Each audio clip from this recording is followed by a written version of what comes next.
talking racing. It's time to recap it. And who better to do it than Michael and Magic? Two bros/pros who cover the highs and lows of racing around the globe on every one of their shows. Real fans look forward to these guys and their last stunts, cause they know they're not talking out of their royal ascot. What they say makes sense. So ladies and gents, sit back and relax as Blinkers Off presents The Magic Mike Show, where you hear the experts speak. The Magic Mike Show. Tune into the show every week. The Magic Mike Show. You can trust the show is the bomb because it's being brought to you by RacingDudes.com. What's up, everybody? I'm Magic. And I'm I'm Mike. That's right. This is the Magic Mike Show, episode 400, whatever the hell it is. I'm still all thrown off. It's episode 472. It's the first in a long time without our championship intro. We'll get it back. We'll be back there for the championship next year, but the fantasy league's over, and did not go well for us this year. Charlestown, huzzah! Fantasy league didn't go great, but you know what? If you ain't first, you're last anyway, so might as well finish last if you ain't first, right? I mean, I guess so. I did say, last year during our celebration that we were going to be too drunk celebrating to pay attention and do well in the draft. And, well, damn it all, Mike, I think that kind of worked. Cave Rock was definitely too drunk to do anything that's useful, and that kind of tanked us. But, hey, that's okay. We're not here to talk about that. We are here to talk about Charlestown of all tracks. This Thursday, June 15th, we have a Pick 5 carryover of over $34,000.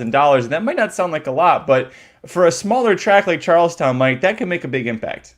It sure can, especially on a Thursday where there's not a ton of other big-time races going on at night. These pools usually get to like 200K, somewhere in that range, and it's pretty solid because the takeout is drastically reduced with that carryover. And it's one of those places that is not killing you with the carryover, the takeout either on here with the carryover pool. So good pool to play into. So we thought we'd go to a different track here, a little action. The morning lines aren't out yet, which makes this interesting as well, because I think we disagree on who the favorite is actually going to be in some of these spots too. So pretty interesting races here. But before we jump into Charlestown,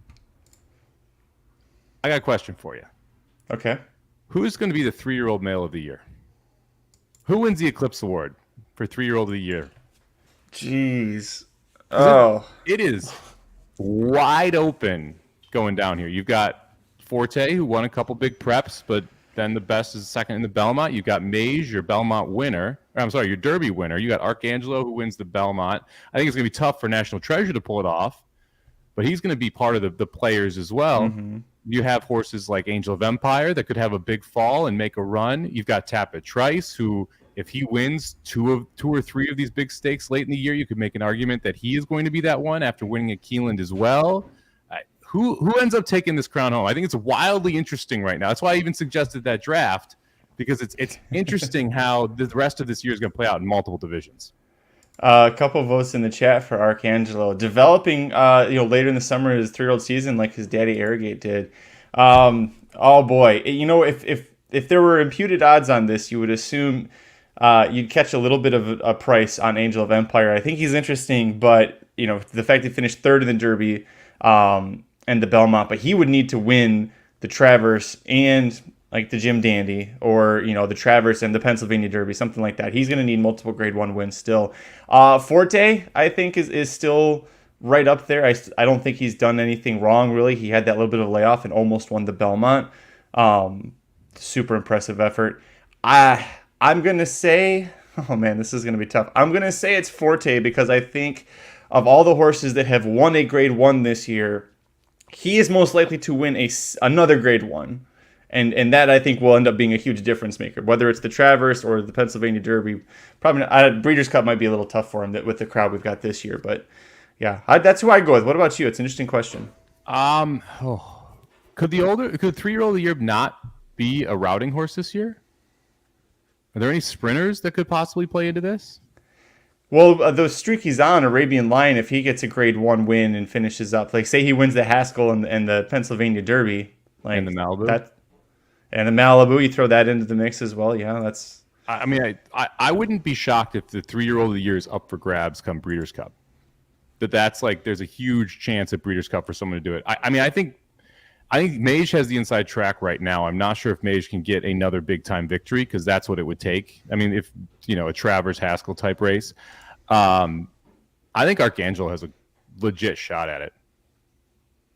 I mean, just because it's a little bit, living in the now, but if you look back at it, like Archangel's going to go most likely Dandy Travers and be a short price in both of those races, depending on who else shows up.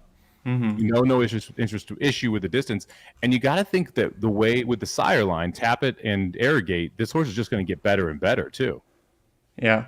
You look at a horse that I did a video after Arcangelo won the Peter Pan. I compared him to Toneless because Toneless had been the last horse to sweep the Peter Pan and Belmont until this year with Arcangelo.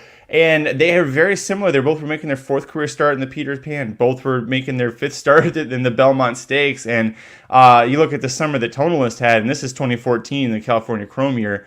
He was 2nd in the Jim Dandy, 3rd in the Travers, won the Jockey Club Gold Cup against older horses, and then was 5th in the Breeders' Cup Classic. So kept dancing the big dances, and as long as Arcangelo is healthy, you bet Jan Antonucci's going to want to keep taking shots with him. Yeah, 2 interesting questions here in the chat too. Who is Castellano going to ride going forward? Because he's got Mage and he's got Arcangelo. I would assume it's Arcangelo, but I don't know that for sure. It would be interesting to see what happens there. Any thoughts on that one before I go to the next one? I would say Arcangelo. That's tough. I would if if not for one factor, I would say Arcangelo because not only think he's projecting forward, but he's been Arcangelo's rider since the maiden win. Mage Delgado was playing kind of jump this jockey, jump that jockey. He was mixing around. But you do have the fact that Mage's trainer and jockey are both from Venezuela, and the Venezuelan love that came pouring in from a national pride perspective when he won the Derby was it was incredible to see, and that makes me go, he might stick with this country, man. It'll be interesting to see if they face each other too. Like, because the thing with Arcangelo, he is a New York horse, right? So you expect him to be, I'm thinking Dandy Haskell, or Danny Travers. He could be Haskell Travers. He could something like that. You don't know where Mage is going to go.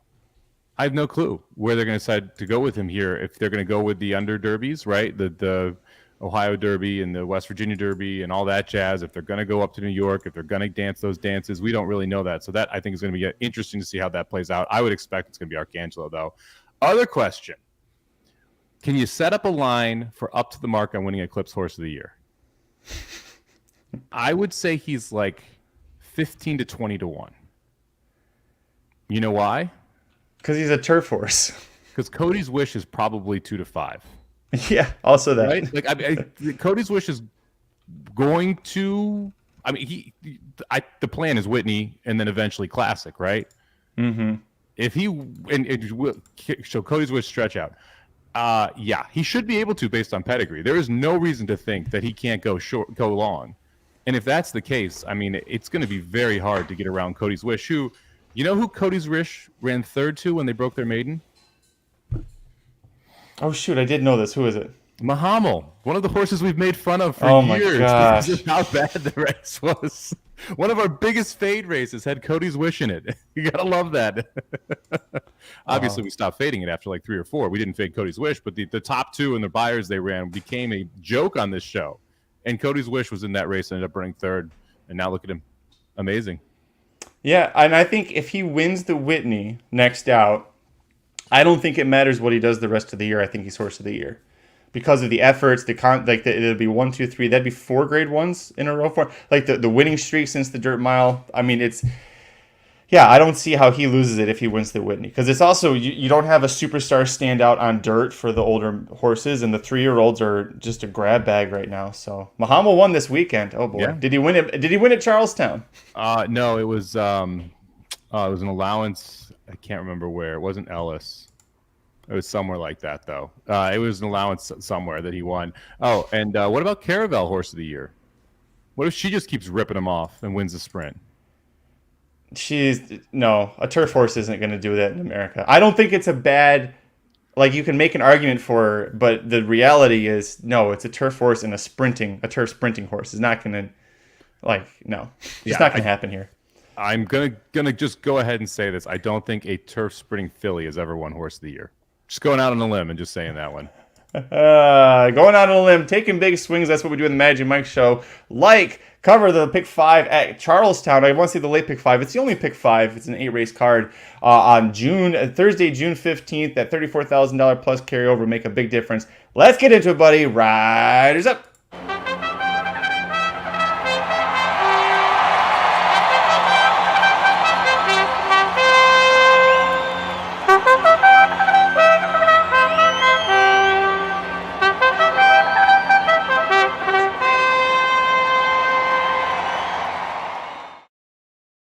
All right, Mike, here we go. The first leg of the Charlestown Pick 5 on Thursday, June 15th. Race 4, it's a 4.5 furlong sprint for 8 fillies and mares 3 and up who've never won 2 races, not considering West Virginia bred races. Where'd you go on top here? Give me the 5-horse, a Sioux here. This race is one of the ones, so like I mentioned, we didn't have morning lines coming out. You don't have the right race on the screen. I don't. No, I'm gonna say I'm not wrong. You're wrong. So we don't have morning lines out yet, which makes this interesting. I actually really enjoy handicapping out without morning lines, but you kind of have to guess who you think is going to be the favorite. I have a feeling the 7-horse Fancy Her Up is going to be the favorite here, who is 1 for 10 in the last 2 years and loves running second and third. And I would expect to hit the board, but this is a horse that I'm going to try and play against on top. And a Sioux, I think, is one that makes a ton of sense here. So this is going to be the first start as a 4-year-old. Had a very good 3-year-old campaign and only won once in that stretch, but ran behind a horse named Silky Sienna the last 2. And you'll see this horse's odds were 34-1 and 24-1. Well, Silky Sienna was 6 for 9 last year at Charlestown. Danced all the dances, ran in all of the stakes races, and she was just phenomenal. So she was 1-9 in both of those races, which floated the odds up for everybody else in those 2 races. I thought that effort against her last time was very, very, very good. I like the steps forward that she has taken, like the fact that she was able to get the lead in that race. And then you look at the trainer numbers. So we're 19% off 180 plus day layoffs with a $3.19 ROI. When Cruz teams up with this trainer, 27% with a $5.65 ROI. That's an 11 starts. I'm going to go ahead and say the 5 is ready to fire off the bench first as a 4-year-old, and that's going to be the horse that's going to be able to get the 7. I'm going to go too deep. I like one other horse here, but I'm going to start out with a Sioux, the 5-horse. Third horse up for me. I went too deep here, so didn't make my ticket, but I think you make a great point. It'll be interesting to see how the pace kind of plays out here in this race, because you could have the 3 Jack's Sister Jill go, you could have the 5 a Sioux, the 7 Fancy Her Up, who you said you're trying to beat, and who I will use in this spot. They all could go, and my concern with the 5 is kind of a similar concern I have with the 7. I just think the 7's a little classier. But that's the fact that neither one of them is really past horses. Like, they get their win by being alone on the front end.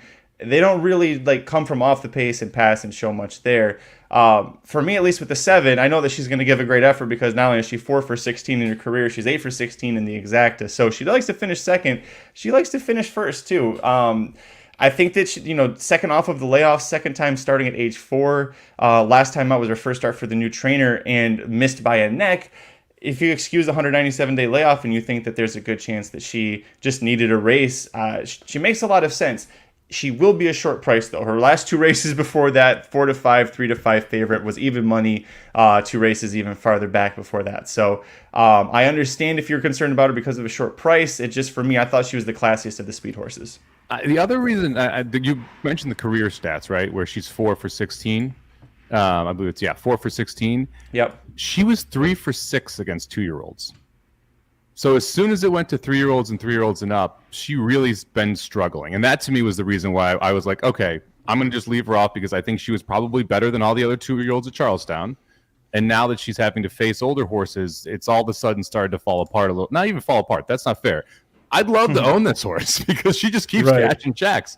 But it just from a short price favorite, which I expect her to be, I'm just like, that's a horse I'm going to go ahead and try and beat. However, I totally understand. I have her third. If I was going to go 3 deep here, I'd be using the 7. So I'm not knocking the horse. I'm just trying to explain why I tried to get around this horse specifically. For me, the other one I'm going to use outside the 5 is the 4-horse Whale of a Time here. You mentioned no one really likes to pass any horses in here. Whale of a Time is the one horse who I think may be able to pass horses late in here. There is a ton of speed. There's a lot of horses that want to be on the front end. Whale of a Time, this is a first start as a 4-year-old, so I'm hoping we can get a little bit of improvement because she'll need to improve. You have to look at the 3-year-old races, and there's a couple of them there that fit pretty well. I also think she's better on a fast track, so I'm hoping that we get a fast track here, and that's kind of the excuse I'm making for that 4.5 effort, 3 back on the slop, where she ran okay, but kind of just couldn't get the job done. She also broke her maiden going 4.5. However, that was gate to wire, so a little bit of a concern there because I do think that she's not going to be able to go gate to wire in this spot. But coming off the layoff, again, when you look at Contreras here, he's 19% with a $2.27 ROI off this type of layoff. Again, good stats when you combine Lopez with Contreras. And you get in one of the better trainers here with a better jockey and the horse that I think can pick up the pieces. I'm a little concerned it's too short for her. That's my biggest problem here. But again, I think we're going to get a decent price. I think that you're going to see a ton of pace up front. I would rather take a shot with the one horse I think can actually come from off it here, and that's the 4-horse Whale of a Time. So I'm just going to go 4 and 5 to kick this puppy off.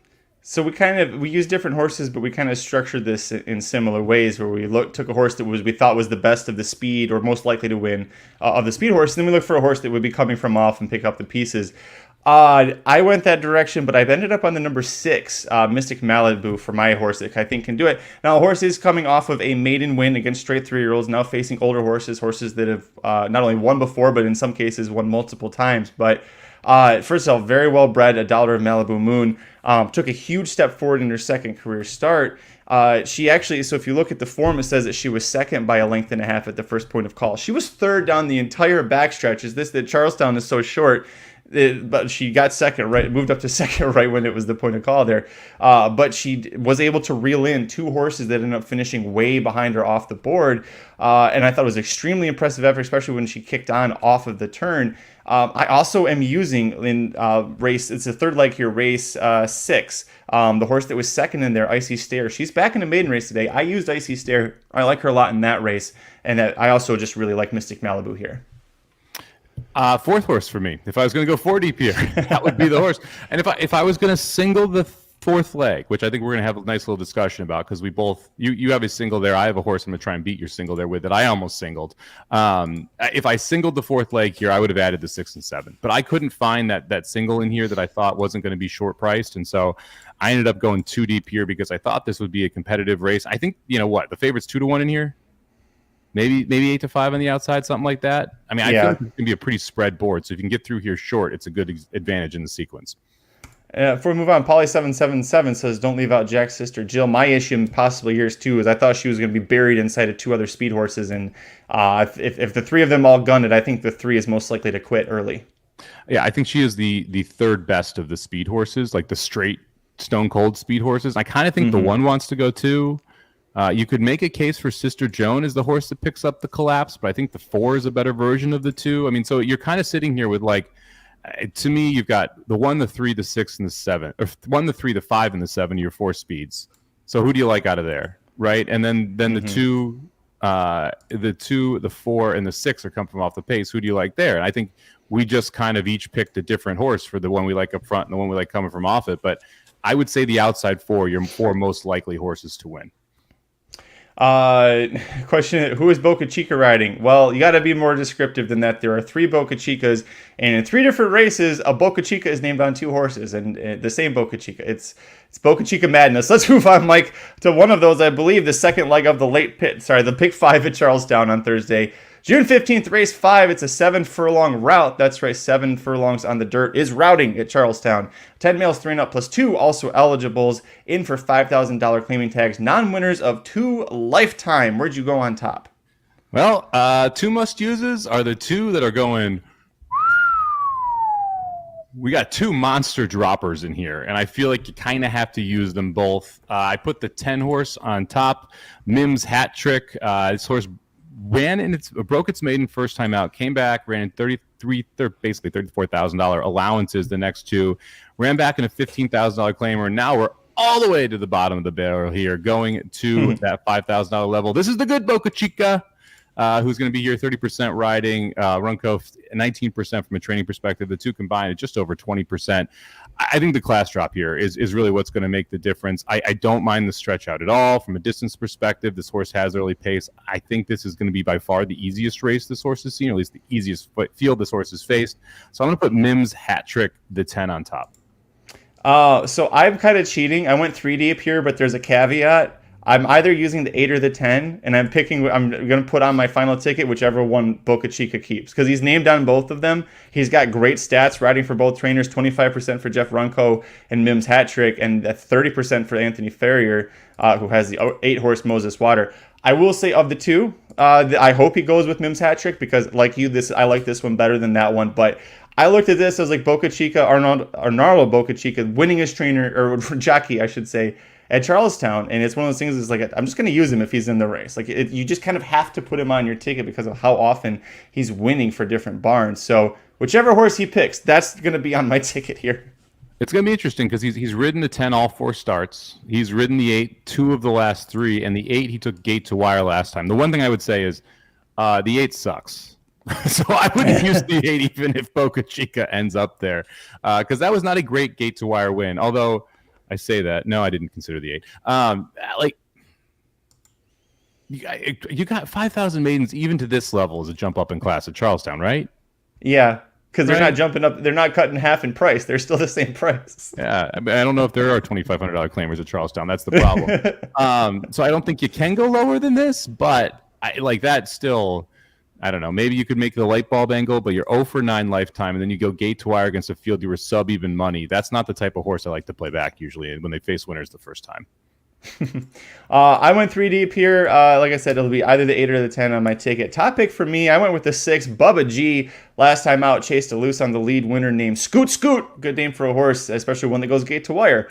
But he was able to stay on for second. I think he's going to get a similar trip here where he sits just off of the 1 early. I think the 1's not as strong of a gate to wire candidate as Scoot Scoot, but he's going to have to prove that he can get past his speed horse. But I think he's going to be able to do it. It's just if he's able to do it, it's just a matter of can he hold off everybody in the stretch. But you have a trainer jockey combo that's winning at 20% together in the last year as well. So that's why I use the 6 Bubba G. Is he on your ticket? He is not. And you know what? I took the 1, no time like present, to put on the ticket over him. I think the 1 is a legitimate gate to wire threat here. And this is one of those things, like when you're playing some of these smaller tracks, one of the things I look for a lot is post position. And if you go back to no time like present, the 1 horse, so Charlestown last time broke out of the 9 hole and was off slow. So just pretty much race over, right? Laurel, the race before that, broke out of the 10 of 12 post. Laurel, the race before that, broke out of the 3 out of 8 and 1 going gate to wire. Laurel, the race before that, broke the 9 out of 10, and the race before that, 8 out of 10. This horse has just gotten some terrible post position draws for a horse that wants to be inside speed. And now we get the 1 post as inside speed, and I do think he's the fastest horse in this field, going 2 turns at 7 furlongs. Like, I think the 1 is really dangerous here if he can get out to the front, because if you use the post positions and the breaks as excuses, anytime he's been inside speed, he's run really well. And I think that's what we're going to get here today. So I included the 1 as one of the 3 horses I used. I used the 1, I used the 5, Grand Jury, and then the 10 horse, Mims hat trick. Grand Jury was the other big time dropper for me. And this is where it was just like, okay, this horse got claimed for $50,000 at Keeneland. That was 4 starts ago. Then runs at Delta, breaks his maiden impressively in the $34,000 maiden special weight level, then 2 allowances, and now we're dropping all the way down to $5,000. The drop would concern me more if it weren't a 40% trainer at this track, who's 20% overall, doesn't run here a ton, and you get one of the better jockeys in Ho up aboard as well, who's 15%.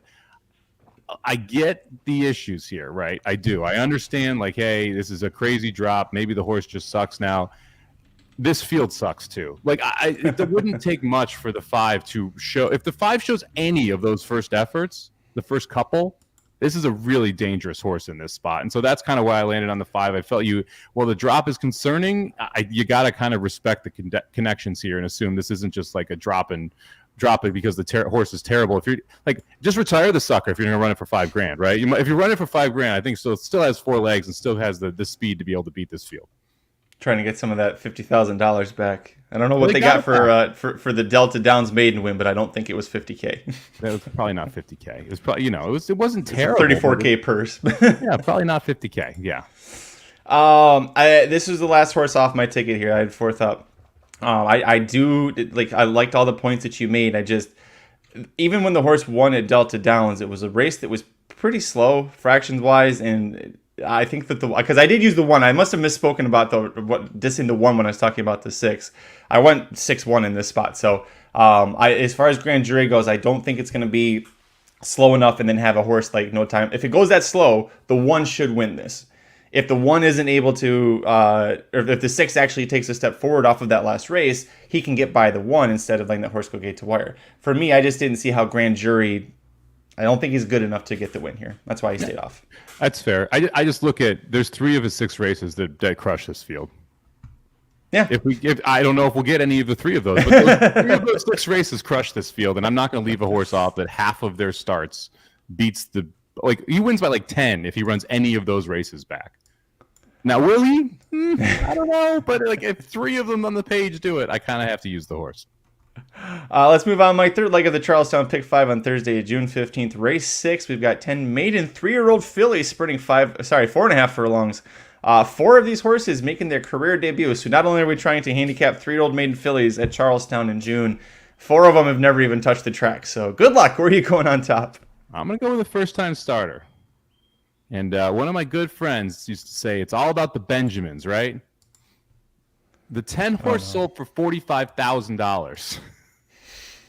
Okay, let's look at what else, like what are the other sales prices in here for? You got stud for 10, the 8 went for 32, 2,000 on the 7, stud for 3, stud for 4, 19,000 on the 4, 2,000 on the 3, 11,000 on the 2, and 2,000 on the 1. I realize that you don't pay $45,000 to debut a horse going 4.5 at Charlestown, but if you do, and you fire a 4 furlong bullet workout right before you go to it, Mike's going to go ahead and pick you because I'm going to respect the money that they spent, that there was some talent here, and that talent will lead you past the rest of this field. So give me the 10 poem on top. This is my top pick as well. Agree with everything that you said. You also have a 48-2 work from the gate on the page a little while back. Trainer jockey combo winning 17% over the last year, which isn't going to be something that blows your socks off. But then you look at each individual person's percentage. The jockey's 10% in the last year. The trainer's 13%. They're better together. It's like peanut butter and chocolate. They're better together unless you're Mike Somich with that 17% win rate. So that's why I like the 10 as well. We also liked the 6, the Money Machine. We can talk about her next. Almond butter and chocolate. No, it's peanut butter. That's what Reese's are. Together. Anyway. The Money Machine class drop after facing higher price maiden claimers at Tampa and Gulfstream, probably an angle that you liked as well. Comes in the second off of a slight layoff. You see that in April she was actually supposed to be in a race, and that she was a vet scratch out of that, so she missed a little bit of time. Maybe she needed a little bit of a comeback race there on the synthetic at Gulfstream Park, but now we're at a much easier circuit, theoretically, than what she was facing at Tampa and Gulfstream. Boca Chica picks up the mount. He's actually 0 for 9 with trainer Stacy Vians in the past year, but 4 of those 9 have run in the money. So I went with the 6 on my ticket as well. Yeah, also the same trainer as the 10, and you got Boca Chica up. So if you're using the 10, you should use the 6. That was a pretty simple one for me, especially with the drop, like you mentioned, going from Tampa and Gulfstream. My other next up. So 10 was a single for me if I wanted to go that crazy. I kind of like the 2 horse here, Centella. This is going to be another first-time starter. And look, the horses that have run just leave a lot to be desired. And so for me in these spots, I'm looking for a horse that is something's drastically changing, first-time starter, or there's like an argument that you can make around why that horse was so bad. Like, there was their first start, they were on the speed and faded. It was their first start, they didn't break, that kind of thing. There just aren't many of those horses that you can make an argument in here for. And when you look at the 2 horse, the workouts kind of fit with the 10. I mean, you just talked about it. 47-3 last time out, last work. 48-4 out of a gate prior to that. So it's just 47-2 and 48-2. So just a fifth of a second slower on both those 2 workouts than the 10. You draw the 2 posts, which I think is a positive there as well. The trainer and the jockey combo is probably where it's a little lacking compared to the 10, but it looks like there's some talent here for the 2 horse. So I'm willing to go 3 deep here, and I'm going to go with 2, 6, and 10. I didn't like the win early pedigree style for this filly. That's why I left her off. That and the trainer. It's a very low sample size, but not first time starter is not something that trainer's known for and not really ever running. It's 0 for 1. You're gonna use sample. It's 0 for 1. That's not a limited sample size. That's no sample size. I did use another first time starter though. I used the 7 Late Night Spirit. The trainers had 4 first-time starters this year. None of them have won, but 2 of them finished in the money. Hey, that's better than the other trainer. 2 is worse than 0 for 1. Yeah, but 2 for 4 in the money. You still cash in some sort of a check there. That other first-time starter didn't even finish. You don't get checks. It's actually weird. You don't cash check or get a check if your horse doesn't cross the wire. Anyways, the 7 Late Night Spirit has 2 works that are bullets from the gate, 48-4 and then 48-2. I like that there's back-to-back strong works from the gate there for this horse. More Spirit, he was a strong winner early. He was a 2-time winner as a 2-year-old, including the Grade 1 Low South Futurity, and some win early pedigree from the siblings on this dam side as well. So that's the one that I went with. The low trainer jockey percentage with this one as well, just 5% for Latchman and McKee. So I like the 7 draw better than the 2, with the 2 being a first-time starter being on the inside. I didn't love that, but I went with the 7 there. 2 other horses I'll go through real quick. I talked about I had the number 9 Icy Stare. She was second to Mystic Malibu, who I like a lot earlier in this card. And for her, I think she's at the right level here, Mike. 2 decent efforts. Both times she's run protected ever since she was claimed for $20K out of a Keeneland race and brought here. She was 4-1 in that Keeneland race, so people were betting her and expected better than 8th, beaten 9 3/4 lengths there. The 2 times that she's raced at Charlestown, she had bad breaks. I think that kind of cost her, was an issue for her, but now it'll be 3rd time at Charlestown, 3rd time for the trainer. You've got a trainer jockey combo that's winning at 24% in the last year, 60% in the money, both of those being local starts with this horse. So I like this one, but I'm curious what the price is going to be because she was 4-5 in each of those 2 starts here. Yeah, I have a problem. I have a feeling she might have a problem passing people. She kind of needs the lead to run her best race. I'm not really confident she can run anyone down. And the 1 and the 8, I believe it is, both have speed that I think are a little bit faster than her. Although the 8's going to quit pretty early, but I do think the 8 is faster out of the gate. And the 1 horse, who was the horse I almost put on my ticket but ended up not, is the other one that I think has a shot making the lead here as well. And so for me, I would use one of those 2 over it. Probably use the 1 over it specifically, but I don't hate the use. I actually like your 7 use more than I like the 9 use. But I get where you're going with the 9 at least. I think the outside. I did use the 1 as well, because of that rail draw. I think this horse, you don't know what a lot of these horses are going to do, right? They're either inexperienced or just have 0 experience in a race. You know this filly's going to go. You know she's going to go from the rail. You scratch out last time she went to Penn, and it was 6 furlongs. It's the only time she's ever been away from Charlestown. She nearly won at this exact same setup 2 back when Orlando Boca Chica was riding, and he's back in the saddle again here. So I'm going to trust that of all the fillies that are in this race, and you don't know what they'll do, this one's going to go. It's just a matter of, can she hold off at 4.5 furlongs? Yeah, and beat Icy Stare by 4 lengths that day, right? And so that to me is kind of why I wouldn't use the 9. But I get, again, the outside draw may help the 9, but I like the 1 more. We'll move on to the penultimate leg of the Pick 5 at Charlestown on Thursday, June 15th. We got 7 males, 3 and up, sprinting 4.5 furlongs. These are West Virginia breds who have never won 4 races. There's 1 3-year-old in here. That's my single. The number 6, Honeyquist. I'll talk about him, and I know you're going to try and beat him a little bit. To me, I used him because he looks like Lone Speed on paper. Distance that the horse loves. 3 starts at 4.5 furlongs. 2 wins. Last time I was second in a West Virginia bred stakes in the slop. We're now dropping back down in class and should be a fast track. I mentioned this before, the trainer jockey, Ferry Boca Chica, 30% together in the last year. So I thought this was a pretty solid single, also carrying 4 to 8 pounds less than everybody else in the race. You use the horse, but you're also going to try and beat him with someone. Yeah, I almost singled the 3-horse Epic Time. And this is a horse where the trainer stats are really, it's Christopher Cobb is the trainer, and he's only got 2 stars this year. He's 0 for 2. So I'm not overly concerned about this, because this is the horse that was in his care last year, and this horse was phenomenal in his care last year. And when you look at, so I think the 6 is your speed, but not loose. I think the 3 can actually stay close to or be right with the 6 horse.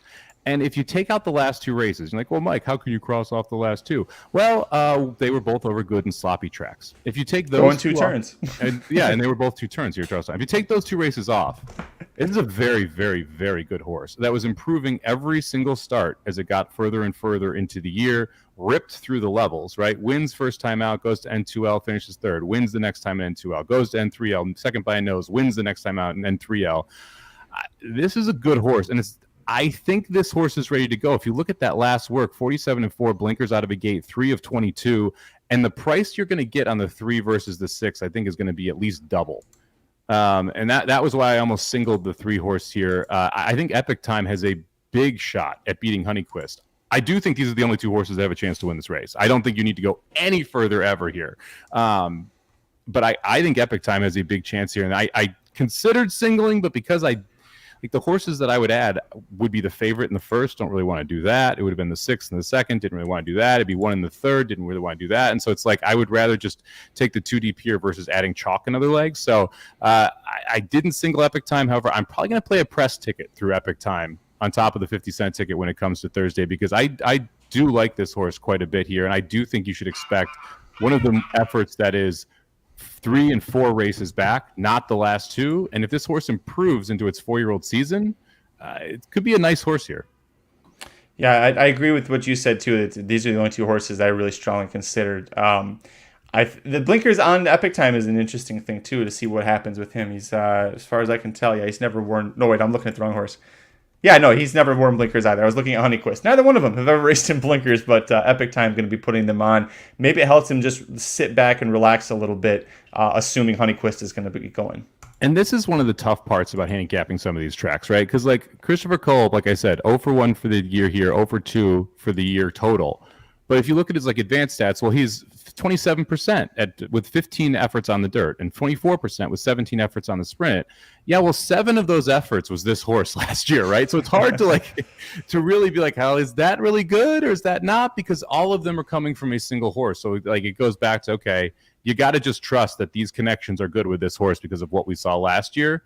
And I wouldn't, like, if you see him with a different horse, if you call with a different horse, I'm not putting too much stock in those numbers because this horse's numbers are factored into that.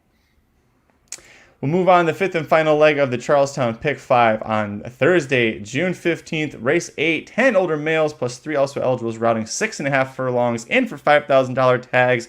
These are horses that either have not won 2 races within the last 6 months or they've never won 4 races lifetime. Where'd you go on top? Everybody needs a hero. So let's go with the 7 horse. Hero on top. So clever. Look, this horse was in the Saffy Joseph barn last at Coldstream Park. Switched over to a new barn, ran a Mountaineer. Anthony Ferrer had him there. He's a great trainer, 26%. Boca Chica, 30%. The horse ran really well at Mountaineer, going a mile. I have no issues about the cutback here. I don't think it's going to be a problem going 6.5, especially the 2 turns 6.5 for him. To me, this is just a cut above what you're facing here. I think it's actually a pretty significant drop in class, going from 10,000 Mountaineer to 5,000 at Charleston.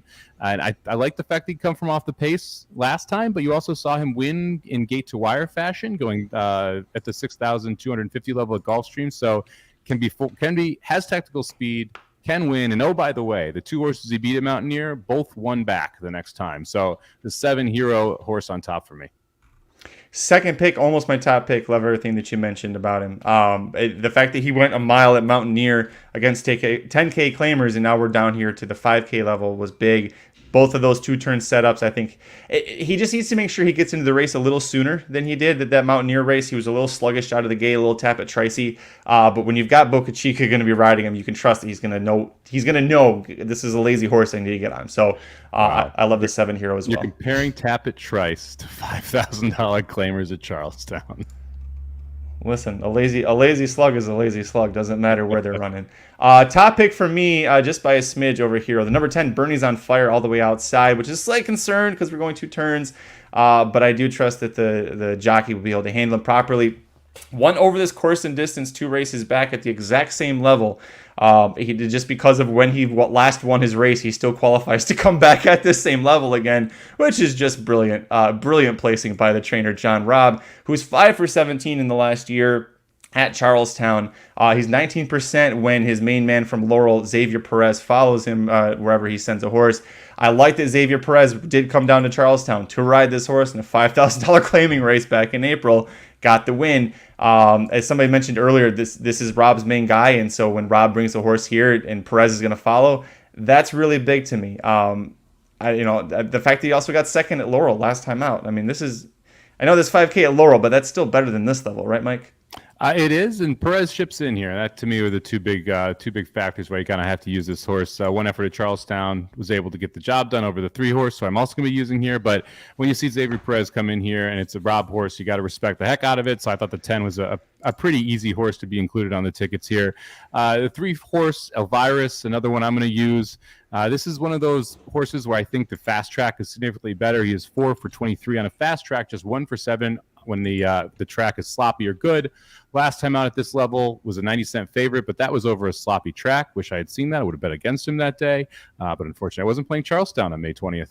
You go to that race 2 back. That's where he ran second to Bernie's on Fire. It was just a half length off of it. There's enough pace in here to set up for the 3 to be able to run home late. You may not have enough room to get there, but I think the 3 Elvirus, another one where I want to include because I think you have a horse good enough to win and you're going to get a little bit of a price. I didn't use this horse. 2 back, just missed to Bernie's on Fire. It was my top pick. The horse blew the start right away and was trailed and was last. I'm just worried that I think it kind of fell into his lap to have everything just come home that way. Bernie's on Fire wasn't pushed to his absolute strongest effort to get the win. The jockey knew off the turn he pretty much had that one. I'm going to bet on pass on Elvirus because I'm worried about what the price will be. And because we're doing this without morning lines. I'm guessing that this is a little bit of a chalkier sequence for me. So I wanted to try and leave this horse off. Either the 3 or the 10 is probably favored. I was thinking possibly the 3 just because of how well he closed 2 back. And a lot of bettors will see that and go, oh, look, if he just had not missed the break, he would have beaten Bernie's on Fire by open length. So yeah, I think the 7. I think the 7's going to be like 6-5. That's interesting. You got the jockey trainer angle. I think the 7's gonna be like 6-5. I think off odds, the morning line probably be like 4-1 or something. I think the 7's gonna be like 6-5. I think the 10 is probably gonna be in like the 2-1, 5-2 range, and then I think the 3 is probably around 4-1, 5-1. Third up for me, I used the rail horse Rayo Reyes first off the claim for new trainer Ronnie Brown, who also owns the horse, so brings him right back to this $5,000 level. Brown and Lopez, they win at 20% together, Lopez being the jockey aboard. Brown pretty good first off the claim as well, and this horse has had success routing at at Charlestown in the past. I love that he's inside speed. He could be the lone leader as they come off the clubhouse turn. So banking on him being on the lead early and as they round the far turn into the home stretch, that's why he made the ticket. Yeah, I think you're right that he's going to be on the lead. I think he likes to quit too. That's why I didn't include him on the ticket. But I don't hate the shot because you're going to get a big price here. I mean, that was one of the things when you look at the price in the last 2 times he's been at Charlestown going 6.5. He was 22 and 21-1. So I wouldn't I'm not going to knock you for using a speed horse who's a big number. So I don't hate the use, but it's not one that I think can kind of consistently get who I think will get the distance. Another positive though, it is a claimer train too. So Ronnie Brown claimed this horse last time out, now training him, obviously, and you mentioned very good off the claim. So don't hate that side of the angle on the 1. I went to the 9 horse is the other one that I decided to use here. I think this might be good enough to be your speed too. When he gets the lead, the 9 is kind of dangerous. And that was the reason I ended up out there. The last race I thought was very good here. Obviously gets a 72 buyer, absolutely runs away from him at 22-1. That might have been the wedding, but at the same time, I thought this was the speed horse that could stick around versus the one who I think is going to give it up. Mike, I was down to if one horse is going to be on the lead alone, I thought it'd be the 1. I think the post draw hurts the 9 a lot here, being so far away from the other speed horse. But if one horse is going to be on the lead alone, I think it's going to be the 1. And if they both push each other, I don't like either one of the horses. So for me, I went with who I thought was a better speed horse. You thought that the 9 is that one, and we'll find out. I think the post position might end up playing a big factor into that. I don't love the post for the 9. But I just, to me, in my mind, the 1 and the 9 are both going most likely. And then it's which one has the better chance of continuing to go if facing any pressure. And I felt that was the 9, not the 1. And so it's the same idea, different reasoning. Last one on for me here. The number 4 Parishioner. I'm hoping this would be a good price on this horse. The last few races have really not been solid, and you look at the betting odds: 68 to 1, 96 to 1, and 99 to 1. So I wonder really what the horse was in that, because they don't go higher than 99. But this horse is back at Charles. What was it? 119.2 to 1. Jeez. Well, luckily we're not on turf here, and luckily the trainer seems to have learned the lesson about trying to run on turf, because the horse started a career at Charlestown with success, bombed the debut, but then won 3 of the next 4 races, finishing second in that lone loss. They were all dirt races here. They were all 4.5 furlong races. I think that's a big key is being back on the dirt. And 3 straight disasters on the turf at Colonial, other than the trainer just trying to jam a square peg into a round hole over and over. Not the horse's fault. Back at the right placement, trying routing for the first time, so maybe you'll see a step forward there. Worried about the low percentage for the connections here, but again, the trainer is 1 for 75 in the last year, I think partly because he kept trying to shove this horse into a turf race. Hopefully we learned our lesson. I think the 4, especially if I can get a price on the 4, back at what he seems to be best at, I think is a good angle. Yeah, sometimes you wonder why trainers are 4%. Sometimes you don't. This is one of those where you don't, because we tried this horse on the turf 3 times. My issue is that all the races that I think are good enough were with a barn that was good. Right? You got since the claim they've tried this horse 3 times on turf, and I don't know that they're going to be able to magically make this horse good again, because there's a reason they're 4%, and there's that clearly has a placing issue too. So yeah, I didn't really look at the 4. I get where you're coming from with it, because there is the race, I think 5 back that is good enough to win this race. But I'm not sure that this trainer can replicate that effort here so much after that original race was run. Yeah, you're right. It's all good points. Again, that's why I'm hoping for a price. If this horse is single digits, you're off the ticket. That's not. I'm trying to follow Aaron's comments here, and I don't know if he's been drinking or what's been going on, but we got it's supposed to be Cracker Barrel, right? And what are your thoughts on trap stamps? Well, I've never seen it. I don't know what a trap stamp is, so I'm not sure about that. So we've got a misspelled Cracker Barrel and a trap stamp in the same sentence. Listen, this is what happens when I can't edit literally everything Aaron does. Something about Cracker Barrel and tramp stamps, I don't understand. It's Papa Dude's involved. I think I missed something. Cracker Barrel has a top 5 selection in the world in sprinkles. So if you ever have a sprinkle collection, like we used to have when I was a kid in St. Louis, my dad had a sprinkle rack. So there was like rainbow sprinkles, chocolate sprinkles, vanilla sprinkles. Cracker Barrel, excellent sprinkle place. So when we were driving through New York, we would always go to Cracker Barrel to get sprinkles. Their cheese is wildly overrated. It actually sucks. Not a fan of Cracker Barrel cheese. And tramp stamps, I am not going to really comment on. I don't have too much experience with them. Don't have one myself. I'm so bewildered about. I don't understand. Like, I'm now more confused than when you started explaining. What are you confused about? Have you ever been to a Cracker Barrel? Yeah. No, I love Cracker Barrel, but a sprinkles? Okay, I didn't know that they even had sprinkles at Cracker Barrel. Yes, they have sprinkles at Cracker Barrel. You didn't, man. Your childhood must suck. You didn't have sprinkles at your house during your childhood? Like a rack full of sprinkles? Yeah, so you could pick your different flavors or colors to mix and match with the ice cream. I mean, it wasn't a special rack. It was just like in the cabinet, like with all the other baked goods stuff. I don't know. We didn't make a giant ass deal about our sprinkle collection. Well, my dad's a weird dude. He did. Doc, listen, we've got a bunch of plans. Wait, there's not a Cracker Barrel in Pasadena. We've already got plans for Doc. Who's going to enjoy a lot of new firsts at Breeders' Cup this year when we're all in town. Maybe Aaron and Jared, when they come over, they can grab something from Cracker Barrel and bring it over here. But I love their sourdough French toast. We used to go there a lot when I was a kid, and that was always breakfast, lunch, or dinner. No matter what meal it was, I was getting the sourdough French toast. Yeah, we always did Ponderosa. That's where I always made my parents stop on road trips. I used to love the Ponderosa buffet, which in retrospect is disgusting, but here we are. I was never allowed to eat a Ponderosa, and as an adult, I figured out why. I used to hate it as a kid just because it was one of those things you're being told no about, and I'm like, but I want to. Now you're saying no, I have to do it. It's like, nope, okay, I might have been spared a little bit issue. Yeah, the Ponderosa ice cream was strong. They had a phenomenal ice cream buffet there. Like, because there was just one or two flavors, but then they had a bunch of stuff with it. I mean, I don't understand why my parents ever did this on road trips. So like, hey, let's go eat this disgusting restaurant, and then let you eat all the ice cream you can, and now we're gonna sit in the car for 4 hours. Like, as a parent, that is a recipe for disaster. Yeah, what was the sprinkle selection like at Ponderosa? Worse than at my house. Our thing was on road trips was Arby's. That was because we didn't have an Arby's anywhere near me when I was growing up. So when we would go out of state, we went to Tennessee a lot from Michigan, and there was always like one or two Arby's we'd hit on the way down, and the same Arby's on the way back. It was we were heavy on Ponderosa and heavy on Friendlies because we used to love the milkshakes at Friendlies, and that's an upstate New York thing. Is Ponderosa like hometown buffet? I think so. They're all like a shitty buffet. Yep, probably. Yeah. I mean, Golden Corral was probably the best of those, but it's still like if I'm telling you Golden Corral is the best, that should tell you about everything else too. Yeah. Yeah, that's yeah. like. Anyways. Yeah, never mind. Not gonna make a bad comparison. That's been Food Talk for the Magic Mike Show. Here's our tickets down below. Thanks for watching us. And join us for Charlestown Thursday, June 15th.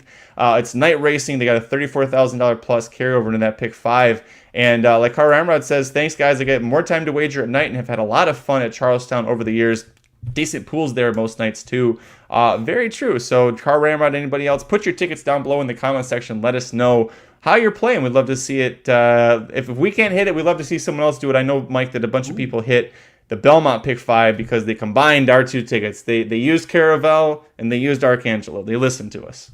You know, this pick 5 starts right after our live show on Thursday too. So we'll be able to say, hey, once you're done listening to this, go check it out. I bet this episode picks up steam as it goes. That could be good. I appreciate that. That'd be nice. Anyways, our tickets down below. Here we go. With all the buffet talk happening. It's gross buffet. It's not even Vegas buffet, which is a different show. My ticket for 50 cents. I'm going to go 6-7 with 1-6 and then either the 8 or the 10. Which one Boca Chica rides? That's the one I'm playing.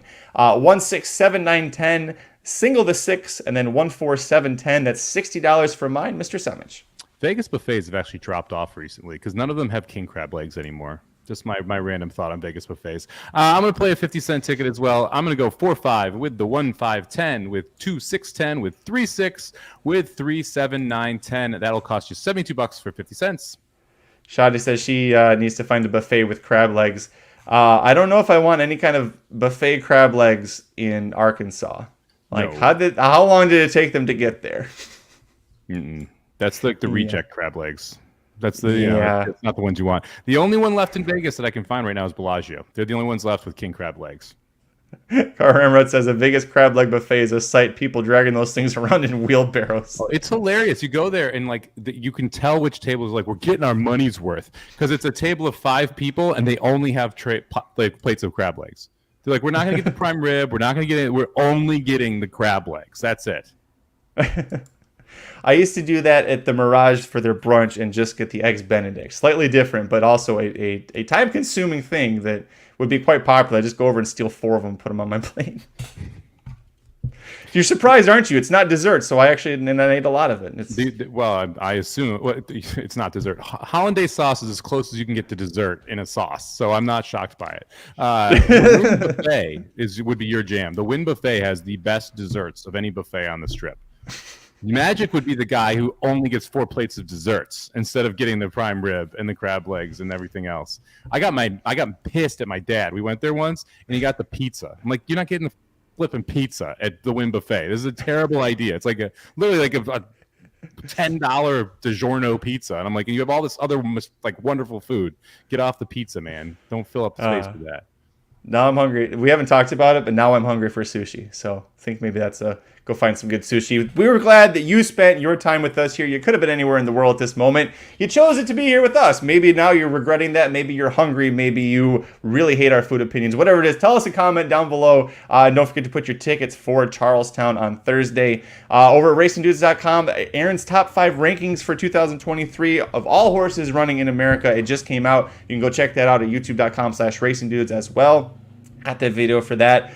Tons of great action happened at Belmont Park this past weekend, so you can check the replays for that at racingdudes.com, except for the Manhattan. Nobody has the Manhattan replay, and I don't understand why. Like, it just doesn't exist out there.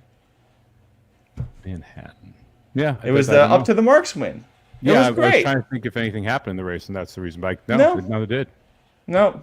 No. That wasn't it. Anyways, thanks so much for joining us. We'll be back on Thursday. Well, we'll be back sometime later this week. I don't know if it'll be Thursday or Friday. We'll talk about that. But we will be back later this week.